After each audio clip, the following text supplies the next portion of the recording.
Na startu, život na úrovni, to je dobré. Živorím, hej? Živorím na úrovni, pretože aj to živorenie musí mať nejakú úroveň, nemôžeš len tak.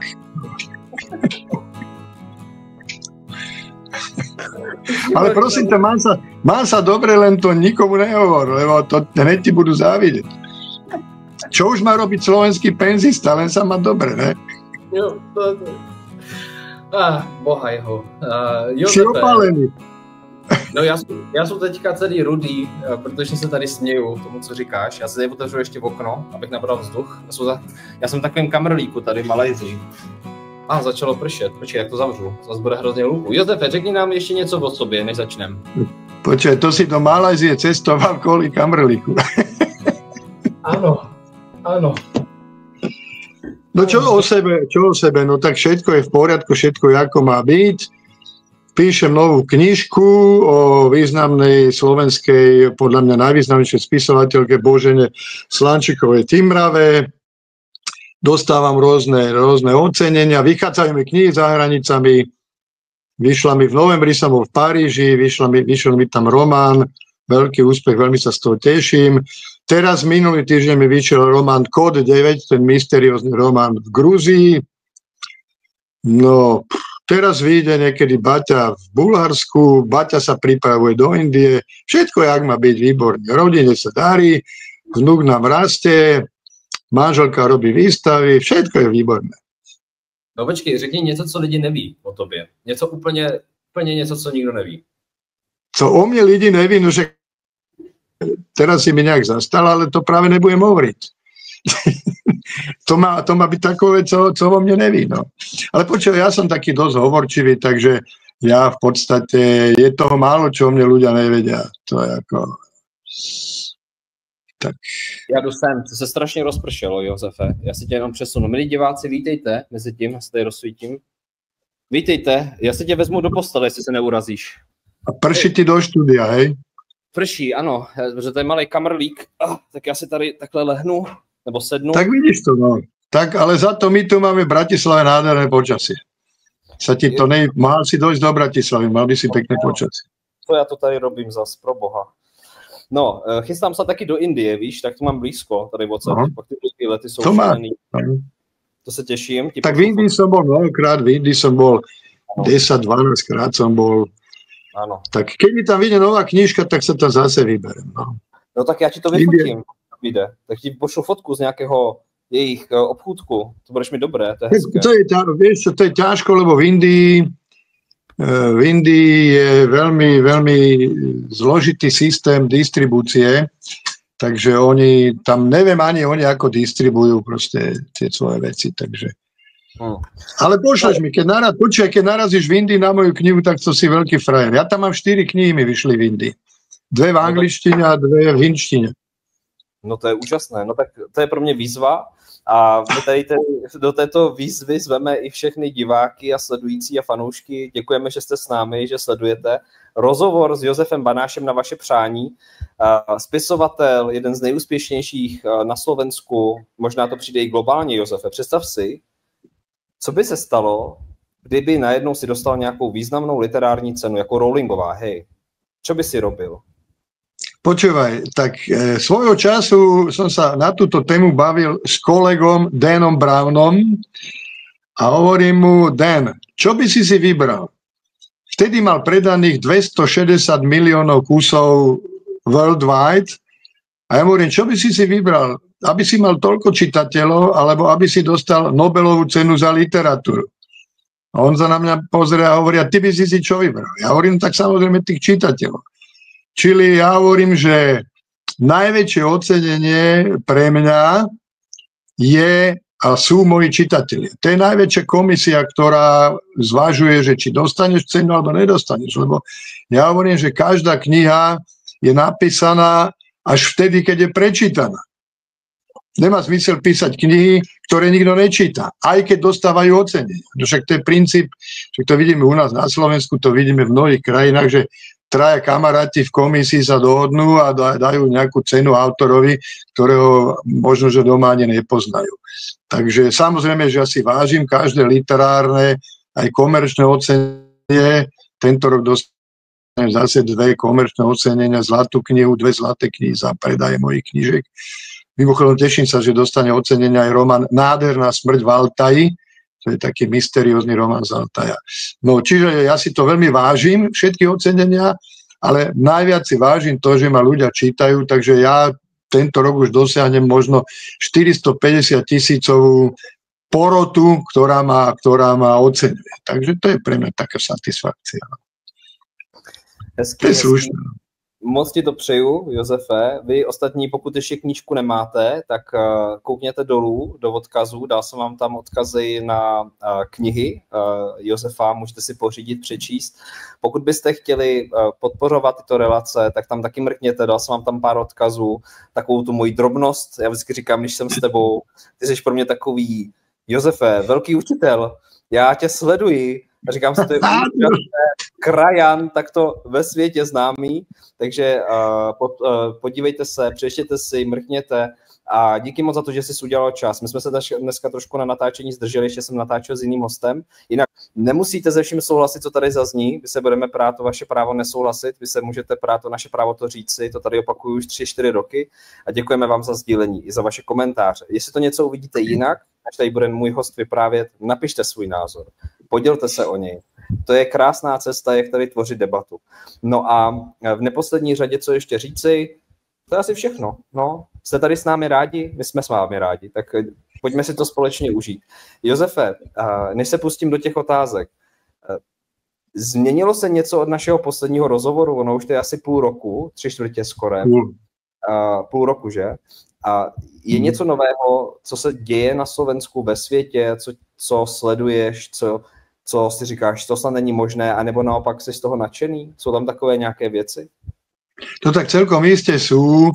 Podri sa, to už je také klíše, že tá dynamika vývoja je neskutočne rýchla, veci sa vyvíjajú veľmi rýchlo. Tak na Slovensku prebieha štandardný boj o moc as usual, to znamená, že však takto vždycky v politike bolo. Len troška, čo vidím problém v tej našej slovenskej, ale aj v českej politike, lebo aj tu sledujem, že tie nástroje mocenského boja sa veľmi zostrili. Jak si mi teraz vypadol, ale vidíme sa? Teraz ťa vidím, dobre. Tie nástroje sa veľmi zostrili, je tam veľa agresivity, je tam veľa nechutnosti, osočovania a obávam sa, že to je stále horšie. Takže, Tomáši, vidíme sa? Já jsem se tady jenom zavřel v okno, ono jsem teklo, víš. Ale já když takhle zmizím... Nevím, či to mám zopakovat, lebo to bylo na úrovni geniality. Všechno nahrávám. Všechno, když takhle zmiznou, tak nahráváme. Takže dobré, povídej dál. Dobre, lebo ma to znepokuje, lebo ja keď ťa nevidím, som nervózny. No, takže na Slovensku aj vo svete stále boj o moc, len troška teraz také rozporuplné, ambivalentné informácie a správy a situácie prichádzajú zo Spojených štátov, kde na jednej strane samozrejme prezident Trump má veľmi normálne a prirodzené názory na mnohé veci, ale zároveň mám z toho troška obavu, lebo tie jeho imperiálne nároky vzbudzujú nervozitu samozrejme. Ja ale musím povedať, že čo sa týka Trumpa, tak som dosť veľký optimista a poviem ti aj prečo. Čítal som jeho knihu, ktorú napísal v čase, ja neviem, možno, že pred nejakými 15 rokmi, keď ešte netušil, že bude kandidovať za prezidenta. Je to v češtine, volá sa to Myslete ve veľkém a radujte si, alebo niečo také. No a tam píše ten Trump základné svoje pohľady na život, základné nejaké také kritéria hodnoty, takže ktoré mi na jednej strane dávajú nádej, na druhej strane tam Trump hovorí asi v takom zmysle, že ja som není Ježiš Kristus, ja keď jednu dostanem, tak nenastavím aj druhé lice, ale 10 vrátim. No a to je už trošičku taký postoj, ktorý vzbudzuje obavy. No tak chcem veriť tomu, že sa mu to nevymkne z rúk, ako v Amerike, tak aj vo svete. No. Takže chcem veriť, že aj tá ukrajinská záležitosť sa veľmi rýchle vyrieši, pretože to už je do neba volajúce, ako tam umierajú mladí ľudia a úplne zbytočné. Vieš, ja si kladem otázku, predstavme si, že jedného dňa to skončí, počítajme, všetci normálni ľudia počítame, že veľmi rýchle to skončí. Teraz si všetci sadnú, na jednej, na druhej strane vydýchnú si a teraz príde tá základná otázka. A prečo? Prečo to vlastne celé bolo? 100 000 mŕtvych, kvôli čomu? No a to bude ten hrozný čas. A potom príde tá základná otázka, a kto to všetko zavidel? Lebo po takýchto konfliktoch tá otázka zákonite príde. A tam to potom bude veľmi príjemné. No tak si sa ma pýtal, čo nového doma, čo nového vo svete. Tak ja to tak vidím, ale myslím si, že tá politika už začína ľudí unavovať, že už to je také, už to je moc, že mali by sme sa viac venovať takým ľudským veciam, duchovným veciam. Také, o čom sa bavíš asi so svami. Co se týká toho konfliktu na Ukrajině, Josefe, on Trump říkal, sliboval i předvolební kampani, že to vyřeší do, myslím, že 48 hodin. A to se samozřejmě teďka neděje. Máš mu to za zlé, nebo jak si pochopil tento jeho postoj? No tak samozrejme, že to bol jasný marketingový ťah a metafora, samozrejme to myslím metaforicky.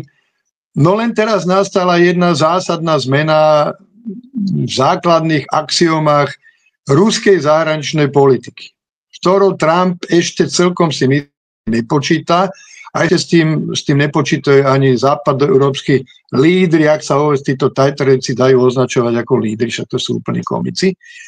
Základná axioma ruskej zahraničnej politiky po tom, čo sa stalo, keď ich oklamali brutálne s dohodami Minsk 1, Minsk 2 a tak ďalej, tá axioma znie, my už západu neveríme ani slovo. Hej. To znamená, že Rus teraz už nebude čakať na nejaké garancie a podpisy a zmluvy, lebo vždycky ho oklamali. No tak ten Rus si bude robiť svoju politiku, nikto nemá šancu ho zastaviť, takže ja to vidím tak, že sa to zastaví tam, kde Rus príde a uzná za vhodné, že toto nám stačilo. Je to strašné, že to takto cynicky hovorím, pretože ja si pamätám presne Putinovú vetu. Ešte predtým, než vznikol ten konflikt. Putin povedal, pokiaľ dojde k nejakému konfliktu, tak Ukrajina riskuje územnú celistvosť svojej krajiny.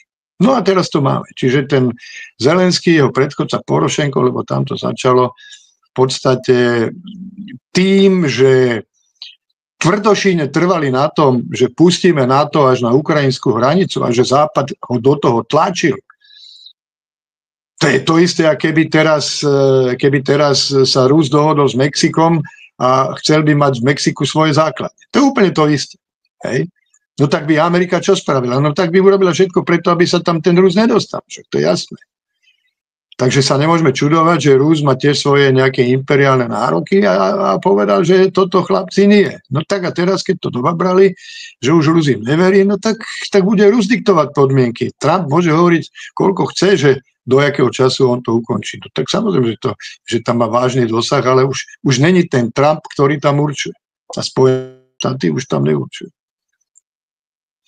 Máš třeba ty sám z toho obavy, z toho, co se může dít po uzavření konfliktu na Ukrajině s ruskou politikou vůči západu, protože teďka vznikly nepřátelské vlny, Česká republika je na seznamu nepřátel, nevím, jak to má teda Slovensko, ale je tam určitá antipatie vzájemná. Jak vypovedeš. Počúvaj, ja som není žiadny putinofil, ja som není žiadny rusofil, ja som, vždy to opakujem, ja som pravdofil, ja nehovorím, že ja mám pravdu, ale hovorím, že ja ju hľadám tú pravdu. Podozrivé je, že na Slovensku, v Česku, v západných krajinách je tabuizovaná základná otázka, prečo ten Putin na tú Ukrajinu nastúpil. To sa nesmieme pýtať. Hej? No a druhá otázka, čo si mi položil, že či mám nejakú obavu. No mám vážnu obavu. Skúsi to predstaviť, že skončí ten konflikt a tí ľudia v tých dedinách, v tých mestečkách, oni veľmi presne vedia, že kto sa ako správal. Že kto tam vraždil, kto tam strieľal a tak ďalej. Takže ja mám obavu, že tam môže dôjsť nejakým nepredvídaným procesom pomsty. To môže byť veľmi zlé. No a čo sa týka tej veľkej politiky, to sú také bláboli a také nezmysly, keď tu niekto rozpráva, že Zelenský tu rozpráva stále, že my keď toho Rusa nezastavíme, tak bude pokračovať do Európy a bude okupovať celú Európu. Prosím vás pekne. Však si to skúsme len fyzikálne predstaviť. Rusov je 150 miliónov. Európa má 450 miliónov obyvateľov. Je nepredstaviteľné, lebo ty keď okupuješ nejaké územie proti vôľu obyvateľov toho okupovaného územia, proti vôli obyvateľov toho okupovaného územia, no tak ty sa budú búriť, tam budú revolty, tam bude partizánske hnutie.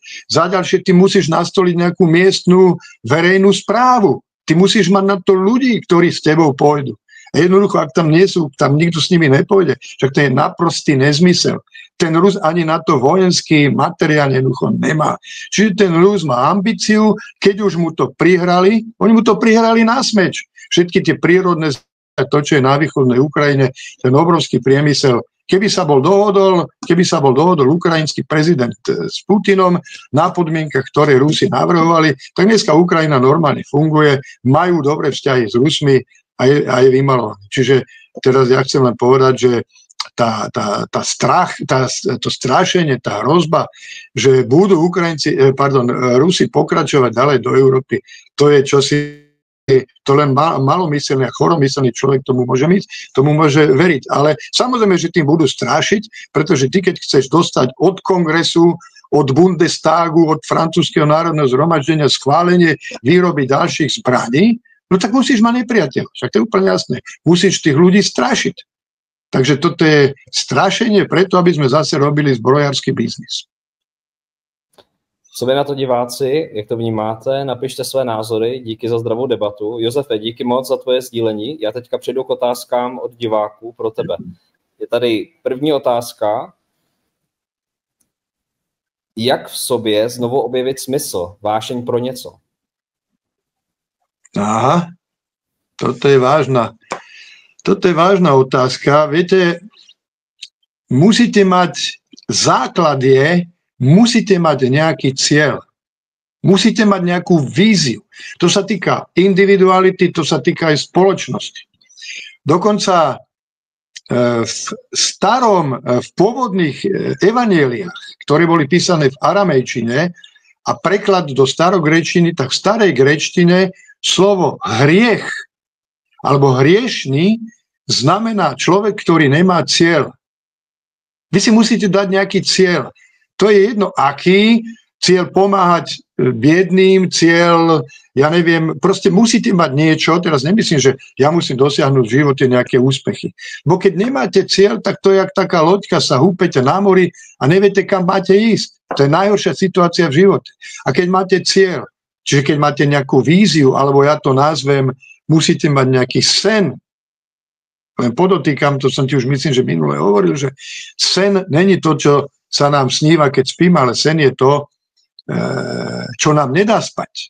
Čiže prosím vás pekne, sadnite si, zamyslite sa, čo by vás v živote naplňalo a zoberte si toto ako zmysel. Stačí, keď budete doslova, choďte ráno do ulic a usmievajte sa na ľudí. Aj to už ohromne pomáha. To šíri pozitívne energie. Každý deň pošlite nejakým 3 vašim známym SMS-ku: ahoj, prajem ti krásny deň. Idete ráno po ulici, kľudne pozdravte neznámeho človeka, on sa bude na vás prekvapený pozerať, ale odzdraví vám. Čiže hľadanie zmyslu, hľadanie niečo pozitívneho, nejakého cieľa, nejakej vízie a to vás potom už bude posúvať ďalej pri prekonávaní prekážok.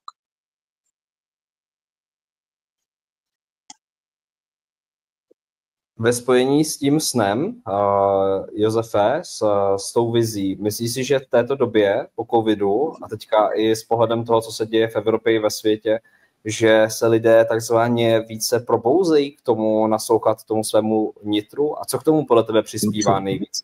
Je to právě to, co se děje venku, nebo to, co hledáme? Jak to ty vnímáš, tu situaci? Presne si to už naznačil častočnú odpoveď.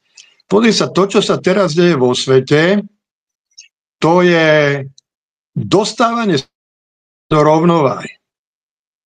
Ja to inak, teraz to vyzerá, že si robím reklamu na knihy, ale presne popisujem v mojom románe Kód 7, inak vyšiel aj v češtine, kam ten svet speje. Podtitul toho románu je Koniec zla.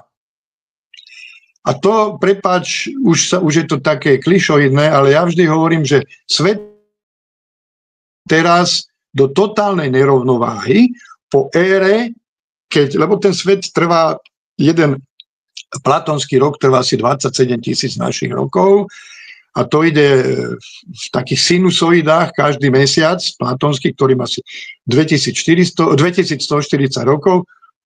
A teraz končí éra zla. Teraz končí éra mužského elementu. 2140 rokov tu dominovalo násilie. Chlapská energia.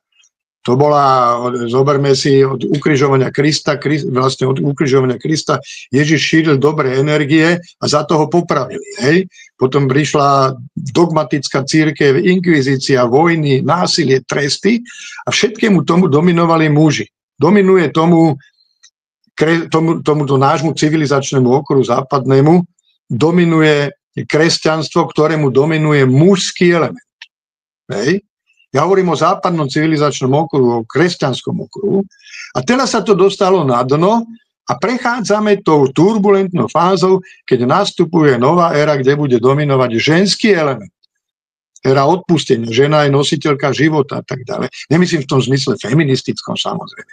Ale že žena bude hrať dôstojnejšiu úlohu, lebo si musíme povedať, že v kresťanstve hrá žena absolútne podradnú a nedôstojnú úlohu. A teraz sa svet dostal, dovolia to aj my, neviem, či som ti to aj minule neukazoval, do totálnej nerovnováhy. Takto je vychylený a tuto na vrchu sedí, obrazne povedané, to je tá húpačka, hej, a sedí tu 50-kilový duchovne orientovaný človek a tuto dole sedí bohatý, pyšný, mocensky orientovaný 150-kilový chlap, ktorý môže byť pyšný akokoľvek chce, ale systém nefunguje. Rozumieme si, húpať sa nebudú. Húpať sa budú vtedy, keď to bude takto. Keď tu bude rovnováha, čiže keď sa pridá tomu duchovnému a keď sa ubere tomu materiálnemu. No len to si vyžaduje od nás, nášho civilizačného kruhu, ktorý sme totálne materialisticky orientovaní, zbavovanie sa matérie. Hej? A to je to, čo som naznačil, že mám obavu aj z toho Trumpa, že ten Trump má názory zdravé myšlienky, ale všetko len v rámci toho materiálneho. Aj celá politika západná je v rámci materiálneho. Čiže všimni si, ty si teraz na východe, samozrejme, že aj tam ten materializmus ide, ale nemá, tie duchovné hodnoty sa predsa tam ešte nejako držia a je to vyváženejšie. Preto ja aj rád chodím do Indie. Lebo tam predsa len cítiš ešte, ja nehovorím, že to je nejaká absolútne dominantná, že tam tiež nemáš materiálne orientovaných ľudí. Ale to duchovné tam je vyvažované. No a v tom Butáne, keďže to je jediný štát na svete, ktorý nemá ten zničujúci ukazovateľ neustáleho rastu hrubého národného produktu, inak povedané národnej matérie, ale má doslova ukazovateľ rastu národného šťastia, tak už to naznačuje, že tá krajina a tí ľudia, ten butánsky kráľ, ktorý tam je pri moci, lebo tam ten pri moci sa ani veľmi nedá povedať, no tak tí ľudia hľadajú viac tie duchovné hodnoty. Čiže aby som moglo to veľa nechodil, jednoznačne to, čo si povedal, to je jednoznačné, je stále viac ľudí, ktorí cítia, možno si to nevedia vysvetliť hneď, ale cítia, že to materiálne nás už neuspokojuje, že to materiálne vedie náš západný svet do záhuby, doslova do záhuby, no a hľadajú nejaké východiska. Začína hľadať, máš kopu rôzne literatúry, máš rôzne podcasty a tak ďalej, máš rôznych ľudí, ktorí sa stále viac o to zaujímajú. Ja som není žiadny guru, len sa o to zaujímam a napísal som o tom pár kníh, stretol som pár zaujímavých ľudí, no tak snažím sa to dostávať mojimi knihami medzi ľudí. Troška som sa rozhovoril, prepáč. Ne, to je dobré, povídej klidně dál a víc. A díky moc za odpověď na tvoji otázku. Diváci, jak to máte vy? Vnímáte to takhle? Napište. A já jdu na další pro tebe. Audi Josef se tě ptá, Josefe, je pan Pellegrini dostatečně aktivní prezident? No tak však je všeobecne známe, že ja som bol jeden z tých, ktorí pána Pellegriniho mohutne a otvorene podporovali v jeho predvolenej kampani, však nakoniec som si to aj od istej časti spoločnosti odskákal. Pozri sa, ja hovorím takto. Ani pán Pellegrini není pre mňa ideálny prezident. S niektorými jeho názormi proste nesúhlasím. Samozrejme, že nebudem to hovoriť verejne, ale lebo z tých dvoch kandidátov, ktorých sme vtedy mali, to bol Korčok a Pellegrini, tak pre mňa bol jednoznačne bez akýchkoľvek debat priateľnejší pán Pellegrini. Pán Pellegrini robí v porovnaní s pre jeho predchodkynou pani Čaputovou výrazne aktívnejšiu politiku, je konštruktívnejší, za to označujú, že ide Ficovi po ruke a tak ďalej, však to už je klasika. Takže tak vám poviem aj tomuto divákovi. Keby som ja bol prezident, bol by som aktívnejší, ale zase nemôžem všetko na Slovensku robiť ja. Dobre, děkuji. Takže. Díky za tvou odpověď, Josefe. Další otázka. Kdyby volby mohly něco změnit, zrušili by je? Souhlasíte? No, do veľkej miery s týmto názorom súhlasím, pretože všímaj si, my máme demokraciu, ale ako to funguje? Strana v krajine X vyhrá voľby strana X, ale keď nepasuje tým, ktorí tam určujú, tomu pozadiu, no tak všetky ostatné strany sa spoja a toho, kto vyhral, vlastne dajú nabok. Hej. To máš klasickú situáciu v Čechách. Babiš tam suverene vyhráva voľby, ale všetci tí mali srandisti, lebo sa boja Babiša, ani nie tí mali srandisti, však to sú tajtrlici, ktorých niekto zozadu ovláda. To nám je jasné. Tam jedine Babiš je suverénny, preto aj tak rozpráva, lebo ten má z nich najviacej peňazí, čiže ten nemá za sebou žiadneho nejakého veľkého sponzora. To je úplne jasné. Teraz si zober voľby v Európe. Rakúsku boli voľby, hej. Vyhrali to slobodní. Suverene to vyhrali slobodní. Všetci tí ostatní mali sa proti nim spikľať, chceli ich odpaliť. Nepodarilo sa to. Teraz budú voľby v Nemecku. Tam ide tá AfD rapidne hore. Vo Francúzsku vyhrávajú voľby národne orientované strany a tak ďalej. Vždycky sa proti nim spoja z nejakých pragmatických dôvodov tí ostatní. Takže tie voľby sa rušiť nebudú, pretože sú nominálne najúžasnejším inštrumentom demokracie, ale v skutočnosti nie sú žiadnym inštrumentom demokracie. Si zober Rumunsko, tam to vyhral v prvom kole suverene jeden kandidát, neviem teraz jeho meno. Tam tak ho zrušili. Normálne ústavný súd to zrušil. Takže to je demokracia. Takže ja tiež nie som si istý, že demokracie je to najlepšie, to už hovorí starý Churchill, ale lepšie nemáme. Ale možno, že tak ako ten Bután, že nejaká osvietená kráľovská alebo osvietená autorita, ktorú ľudia milujú, rešpektujú a vážia si ju, tak možno, že by bolo lepšie, lebo v tejto demokracii to máš teraz aj z ekonomického hľadiska. Tak tu sa každé 4 roky volí nová vláda. Či nemáš komunistov, Čína není demokratická krajina, ale či nemáš komunistov, ktorí tam vládnu, ja neviem, 30, 40, 50 rokov. Čiže keď začne čínska komunistická strana robiť nejaký veľký projekt, teraz hovorím z ekonomického hľadiska, nejakú priehradu, nejakú autostradu, ktorá je rozložená na 10 rokov, tak to aj dokončia. Lebo strana a vláda zavelila a bude to. Kdežto u nás, keď začnú robiť niečo, tak za tie 4 roky sa kúsok urobí, potom dojde nová vláda, tam má iné priority, iných kamarátov, hej, a to sa zastavia, zase ideme inde. Nehovorím, že to je pravidlo, samozrejme. Čiže ja by som zase okolo toho veľa nerozprával. Ja s tým názorom do veľkej miery súhlasím, ale formálne tie voľby, keďže sú obrazom a personifikáciou demokracie, no tak sa rušiť nebudú. Díky moc. Co vy na to diváci, taky napište, děkujeme za sdílení dál. Josefe, další otázka pro tebe, která tady je. Kam podle vás míří Slovensko a kam Česká republika? No tak táto otázka má taký istý, alebo je myslená najmä z hľadiska politiky. Poviem sa, ja mám v Čechách moju dcéru v Prahe, že mám tam vnúčku, záťa, švagrovcov, čiže pre mňa sú Česi v podstate naprosto samozrejmosť mojho života. Tomáš Lukavec napríklad. No ale, čiže tí ľudia v Čechách, na Slovensku, aj vo všetkých ostatných krajinách mieria a chcú žiť v normálnej spoločnosti, kde ani nebudeme vedieť, ako sa volá premiér a ministri, lebo to bude fungovať.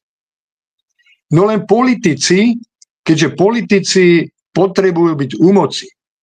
A to, čo som už v úvode dnešnej debaty povedal, vďaka tomu, že sa agresivita v politike veľmi zvyšuje, tak sa dostávajú do najvyšších poschodí politiky neschopní ľudia, lúzri, bezcharakterní ľudia, no tak to sa potom prejavuje samozrejme. Teraz ku tej konkrétnej otázke. Ono sa zdá, že my smerujeme od seba.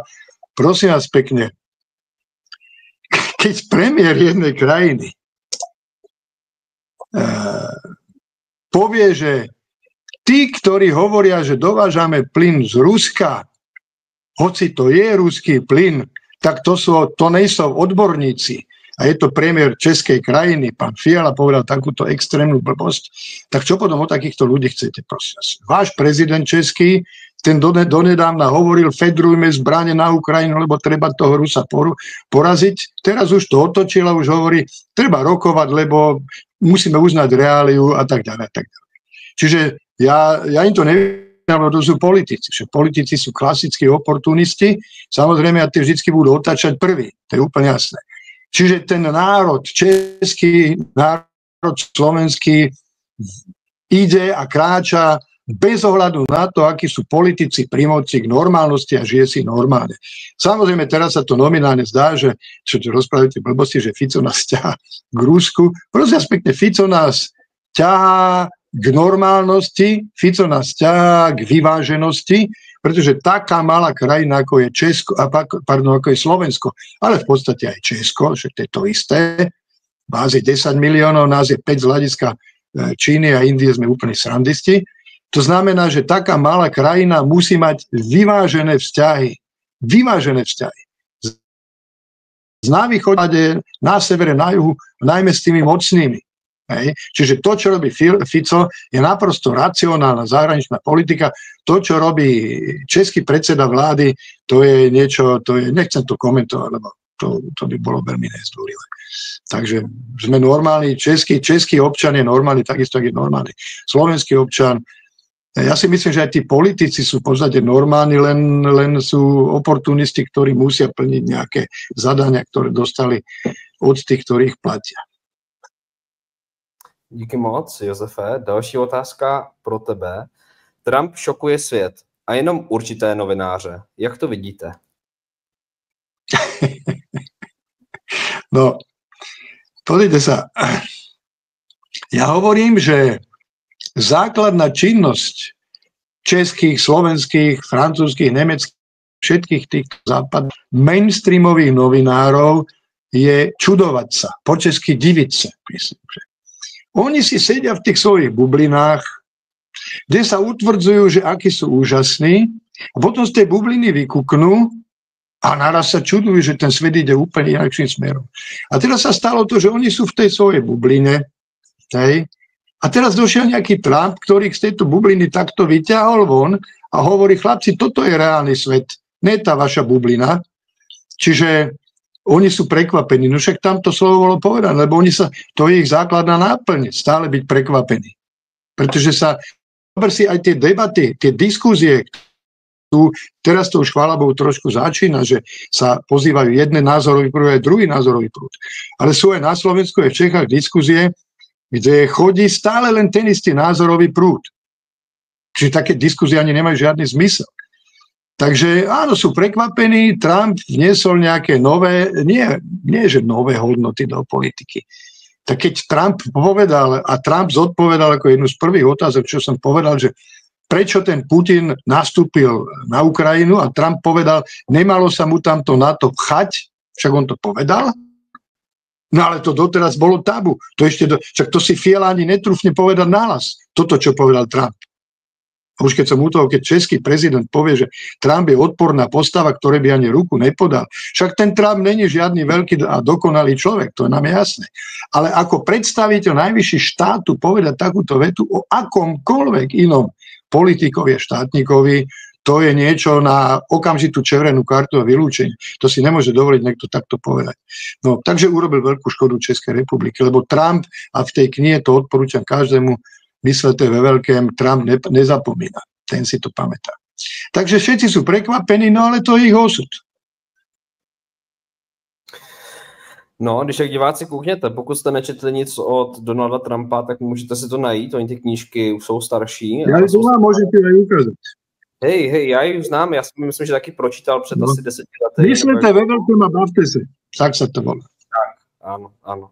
Takže můžete, jestli jste ji četli, můžete dát vědět, jestli se vám líbila, nelíbila, jaký z ní máte pocity, když už jsme to zmínili. Josefe, Olivia Veselá se tě ptá, jak vnímáte současnou situaci na Slovensku? Ono to souvisí i s tou otázkou předešlou, kdy se tady už ji zmiňoval. Chceš tomu něco doplnit?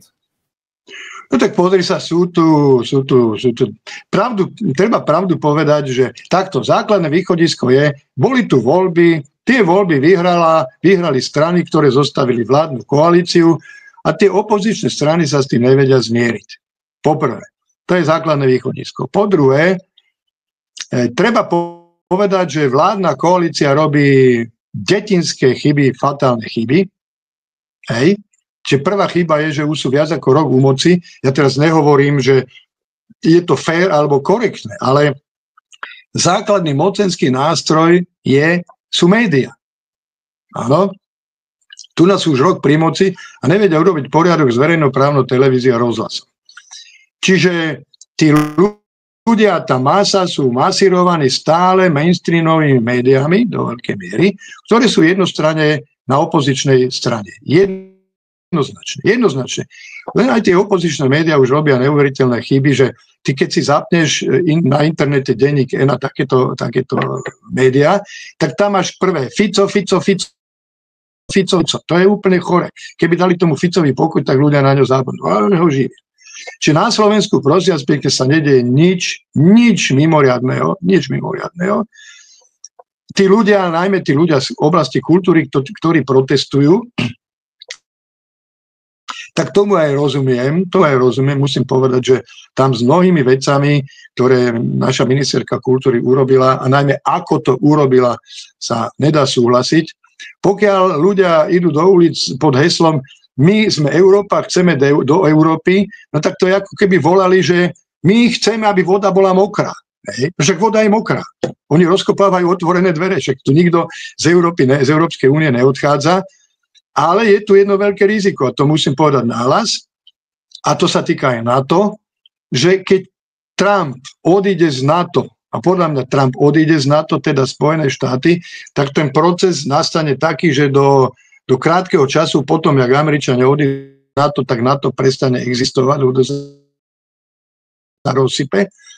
No a keď sa zhorší hospodárska situácia v Európe, a tá sa bude zhoršovať, lebo keď tá idioti sa odstrihli dobrovoľne, ešte sú na to pyšní, ako ten váš český premiér, že sme sa odstrihli lacných ruských energií, čo všetko zdraží samozrejme, no tak ľudia budú nespokojní. A v tej chvíli nastáva deštrukčný proces, lebo ten celok, myslím teraz Európsku úniu, pôjde dole a potom začína proces, že jednotlivé časti sa zachraňujú každá ako vie.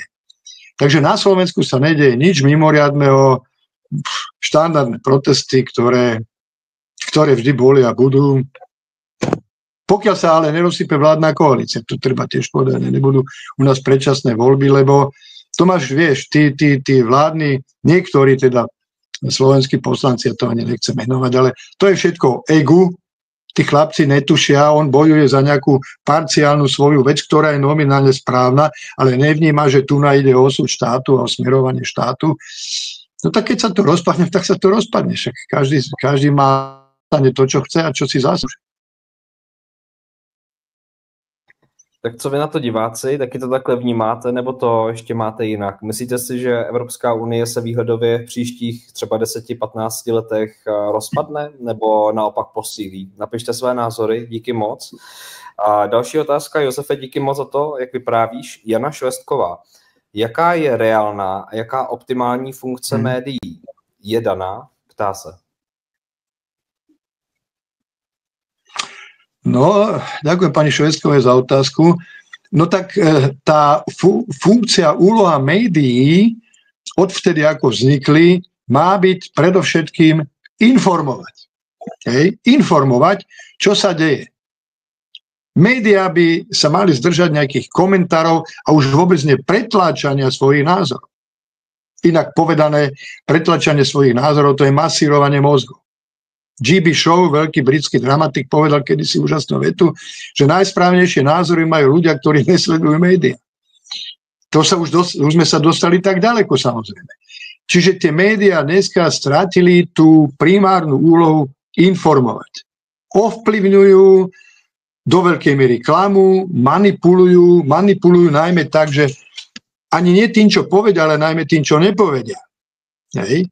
Ja poviem príklad, kde sa dostali západní občania, teda západných krajín. Ja mám priateľov kopu v Nemecku, vo Švajčiarsku a tí mi hovoria, Jozef, my to až teraz začíname chápať, v čom vy ste žili 40 rokov za komunistov. Prosím, teraz ma zase môže niekto obviniť, že obhajujem komunistický režim, ale my sme za komunistického režimu čítali médiá tak, že sme hľadali medzi riadkami. My sme sledovali, keď Milan Lasica s Julom Satinským hrali divadlo, tak sme sledovali aj tretí význam tej vety, čo chceli povedať. Čiže my sme vytrénovaní v čítaní medzi riadkami. Kdežto na západe, tam všetko brali tak, že čo médiá napísali, to je pravda svatá, komunisti sú zlí, komunistický systém padol, to sa len utvrdilo a naraz začínajú zisťovať, že tie ich médiá ich manipulujú. Poviem príklad, pred voľbami slovenskými prezidentskými bola za mnou redaktorka nemeckej televízie ARD, robila som mnou rozhovor, chcela počuť moje názory, robili sme hodinový rozhovor a ja som jej každej tretej vete povedal, toto vám aj tak nedovolia uverejniť, čo som vám teraz povedal. No skús uhadnúť, čo z toho uverejnila, z tých mojich názorov. Nič, zero, nič. No čiže takto oni pracujú. Takže, aby som zase o tom veľa nehovoril, úloha médií je informovať a do istej miery aj vzbudzovať a pozbudzovať človeka k nejakej ušľachtilosti, nejakej zmysluplnej aktivite. A tu musím povedať, že je stále viac takýchto médií, najmä na internete, chvála Bohu, že sú aj tieto sociálne médiá, ktoré majú aj troška iné hodnoty. Díky moc, Josefe, za sdělení tvého názoru. A je tady závěrečná otázka od Audi Josefa. Které médium na Slovensku není napojené na západní či východní vliv? No tak toto je, lebo to evokuje, že sú napojení na západ alebo na východ nejakého financovania a tak ďalej, no tak na Slovensku sa ukázalo, že niektoré médiá, denník N, však to aj teraz priznali, boli podporovaní finančne ambasádou Spojených štátov, to teraz po to zrušení USAID, čo Trump škrtol, tak to končí. Ja si myslím ale, že to sú také zbytočné, zase klišoidné komentáre aj tí protestujúci herci, čo ich obvinujú, že sú podporovaní Západom. No tak áno, proste na druhej strane, že sú podporovaní Východom a Ruskom. No proste každý má svoj názor a keď teraz Putin povie, obrazne povedané, že Zem je gulatá a Banáš povie, Zem je gulatá, no tak oni ma obvinujú, že som Putinovec. Rozumieme si, hej? Čiže ty keď máš svoj názor a ten názor sa blíži jednej alebo druhej strane, no tak ťa budú obvinovať, že si blízky tamtým alebo si blízky tamtým. No tak vždycky nejaké názory sa objavia a vždycky budú blízke niekomu. To je štandard. Takže ja by som tu nikoho neobvinoval. Jednoducho sú názory, ktoré sú proste rôzne. Josefe, díky moc za tvoje sdílení, za tvoje povídání. Dneska to bylo hodně teda o médiích, to lidi asi nějak zajímá. Však jistě, já to rozumím. Hej, ano, velmi. A ty sám osobně sleduješ, v jakém poměru třeba ty zahraniční média a ta slovenská nebo česká? Máš to nějak vysledovaný? Jak to třeba, čemu věnuješ víc pozornosti, kolik času? Nebo to je vesměs takže jenom ta slovenská, ty zahraniční vůbec, nebo naopak? Jak to máš? Mám pre teba a pre tvojich vzácnych divákov dobrú správu. Ja prakticky tie médiá nesledujem vôbec. Pretože mám zdravý názor, jak povedal G.B. Shaw. Vieš čo, ja ti poviem pravdu, ja nerozumiem tomu, to je myslím, že v Čechách podobné, že v nedeľu Nedela, to je jediný deň, kedy sa tu zíde rodina, pokiaľ sa zíde, maminka navarí nejaký príjemný obed, prídu všetci, spolu pojedajú a ešte medzi tým niekto pozerá a zapne si politickú diskuznú reláciu v televízii. Však to je uletenie, to je chore. Jak môže niekto vôbec si pozitívne energie nedele kaziť politickými debatami?